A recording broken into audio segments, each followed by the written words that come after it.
नारोवाल में चौधरी नासिर महमूद लंबरदार ऑफ गिले मोहारा के साहबजादे तलहा नासिर की दावत वलीमा की तकरीब तलवंडी भंडरा के अलमक्का मैरिज हॉल में मुनक्किद हुई,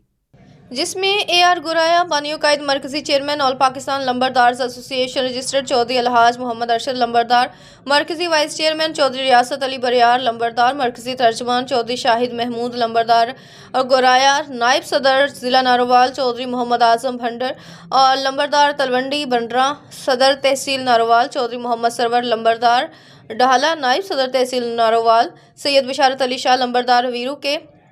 नायब सदर तहसील जफरवाल चौधरी वारिस अली भिंडर लंबरदार, डिप्टी सेक्रेटरी तहसील नारोवाल मियां खलील अहमद लंबरदार झंगी, इंचार्ज यूनिट तलवंडी भंडरा, सदर UC Datival, Rana Shahi journalist Haji Tariq Tabassum, senior journalist Zeeshan Farooq journalist, Chaudhry Shahzad Ghumman साबिक यूसी नाजिम, राना अमानुल्लाह खान चौधरी जावेद सफदर काहलू साबिक ज़िले नाजिम नारोवाल और दीगर अहम शख्सियात ने शिरकत की। कसीर तादाद में सियासी शख्सियात की शिरकत से वलीमे की तकरीब एक बड़े सियासी इकट्ठ की शक्ल इख्तियार कर गई।